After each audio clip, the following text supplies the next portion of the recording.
Hello everyone, my name is Mabel Maltais and this is my Ecological Footprint project, reducing water and energy usage as a frequently showering athlete. Here is just a quick outline on what I'll be covering. I'll start with an initial reflection and introduction, followed by research objectives, questions, hypotheses, and methods, followed by a results, analysis, and discussion section, the conclusion, and finally, acknowledgements and references. Growing up in a Christian household with a passion for the sciences, I instinctively had an appreciation for nature and all of God's beautiful creation. Nonetheless, it was not uncommon for my more conservative Christian background to clash with various scientific ideologies or knowledge. This created turmoil between my faith and my worldly inquisition, which I believe contributed to my slightly negligent or dismissive attitude towards the environmentalist movement and how I treated the planet. I have never intentionally tried to harm the environment, but I also haven't monitored or altered the way I live in any significant way to reduce my eco-footprint. In terms of my personal eco-footprint calculator results, the top 3 worst contributors to my eco-footprint were transportation, food, and energy use. Additionally, I calculated my grand total score of 24 hectares or 60 acres, which basically means that I require 60 acres of land to sustain my lifestyle. I also used the Global Footprint Network calculator to gain a second perspective of my eco-footprint. In these results, my top 3 worst contributors were food, mobility, and goods. My grand total eco-footprint score was 9.7 global hectares. I also found that my carbon footprint accounted for 57% of my total eco-footprint. As someone who is not intentionally trying to harm the earth, my eco-footprint results were shocking. Realizing that if everyone lived my lifestyle, we'd need nearly 6 planets really encouraged me to make changes. Amidst this evaluation, I realized that there are certain uncontrollable ways in which people's chosen lifestyles can impact the environment. For example, in my personal circumstance, I am a student athlete living away from home. I'm also a goalie on a hockey team, so I require extravagant and expensive protective equipment, which is manufactured from environmental resources. As a team, we also frequently travel across the country by plane, bus, and car, which contributes to mass amounts of emissions.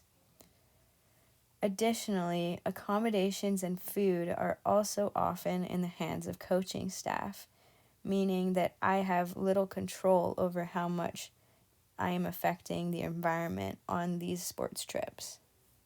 And of course, this is aside from the fact that sports ultimately are a luxury and provide humans with entertainment, often at the detriment of the environment.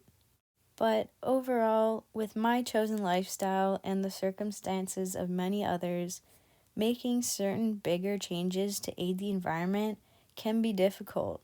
Therefore, I decided it'd be best to make smaller changes in hopes they will compound over time.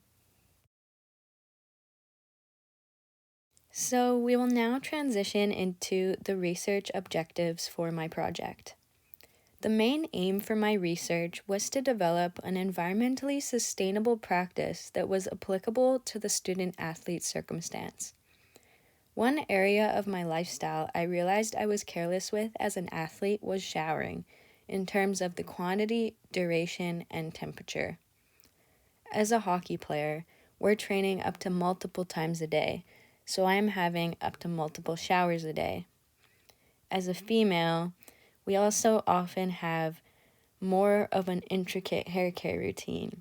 so I commonly spend a little bit longer in the shower than most individuals. And of course, I am not ashamed to admit that I do prefer my warm showers. The act of showering uses more than 1 trillion gallons of water each year in the United States alone. According to a national study performed by the Water Research Foundation in 2016, showers last 8 minutes and consume approximately 64 liters of water on average. Additionally, showers are also one of the biggest contributors to hot water usage in a household and account for about 15% of the total energy use in a home. By reducing water usage, we can conserve its limited clean supply while also reducing the amount of energy consumed for the transportation and heating of that water, which additionally reduces our personal carbon footprint and carbon emissions. For my project, I proposed an investigation into whether reducing the length and temperature of my showers was an effective and easy way to reduce the amount of water and energy I used as an athlete. The questions that I used to guide my research were as follows. 1. How can a student athlete apply easy and effective environmentally sustainable practices to help reduce their ecological footprint? And 2, what is a simple practice that can be employed to significantly reduce water and energy usage associated with showering? The alternate hypothesis for my experiment stated that there will be a significant difference in the amount of water and energy utilized as a result of reducing the temperature and turning the shower off in between rinses.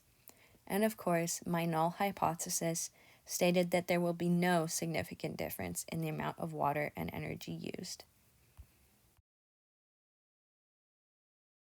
In terms of methods, I used a timer to record the length of time the water ran in a typical hot shower in minutes over a 10-day period.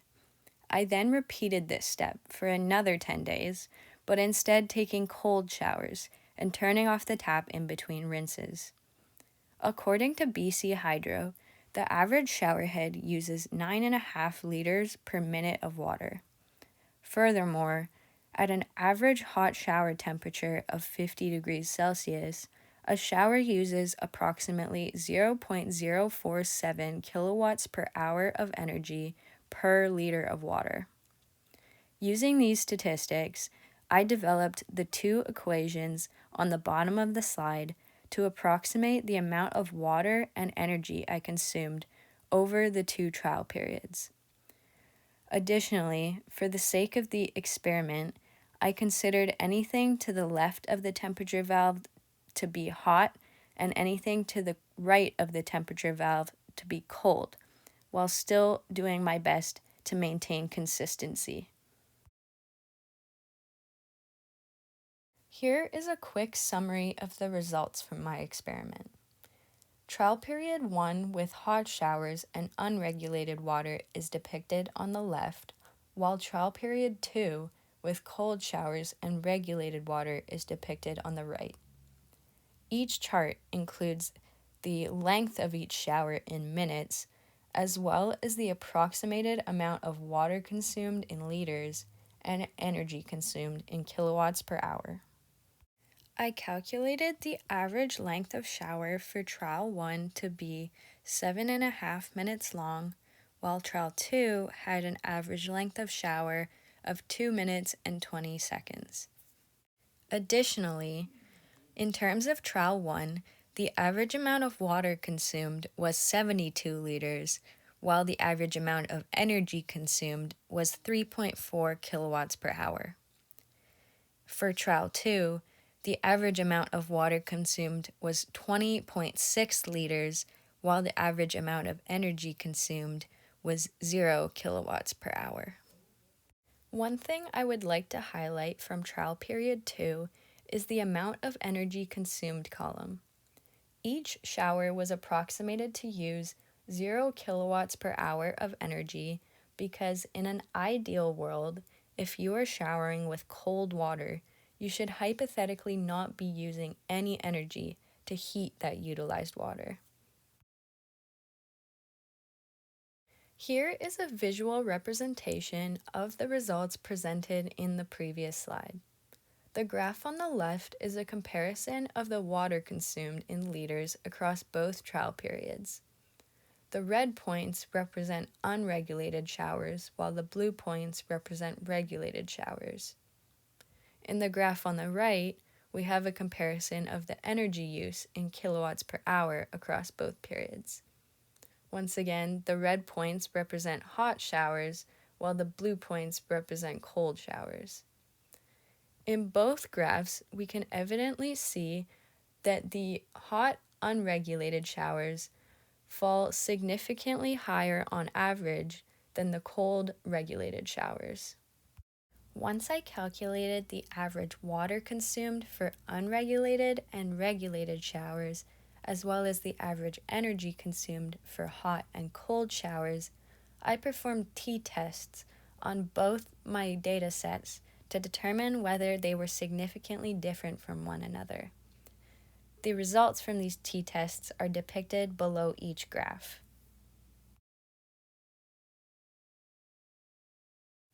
Since both our resulting t-values, 9.42 and 14.78, were greater than 3, and both of our p-values were less than 0.5, we can conclude with 95% confidence that taking cold, regulated showers makes a significant difference in the amount of water and energy consumed per shower. By taking the difference in average water consumed by unregulated and regulated showers and dividing it by the average water consumed by unregulated showers alone, I calculated that I saved approximately 71.5% water by simply showering in cold water and turning off the tap in between rinses. I performed the same calculation for energy consumption, which again highlights how in an ideal world, if you were to shower with cold water as opposed to hot water, you would save approximately 100% of the energy associated with showering.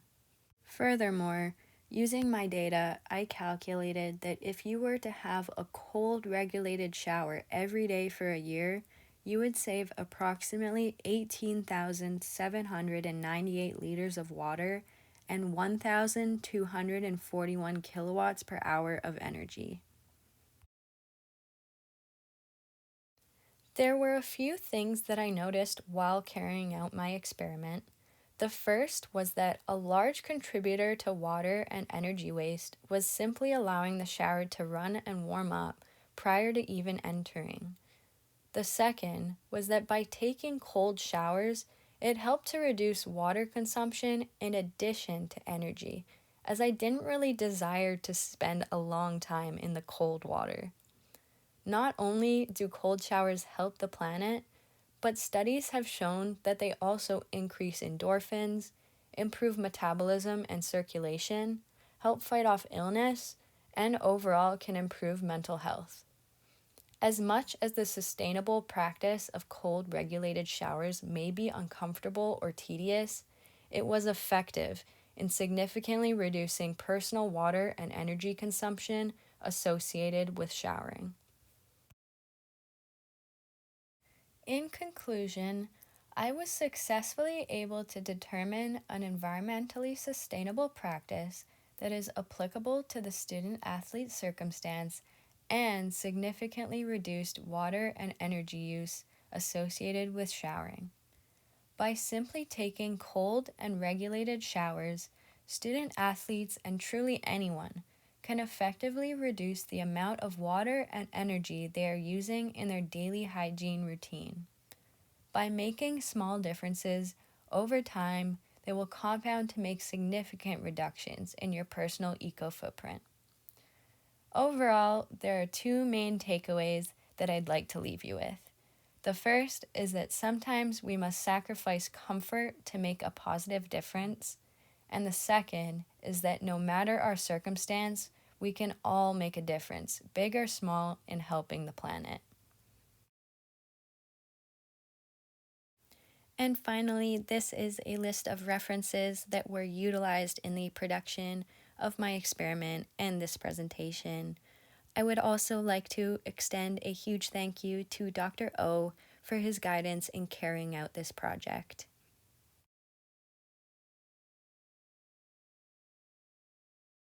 Thank you for watching.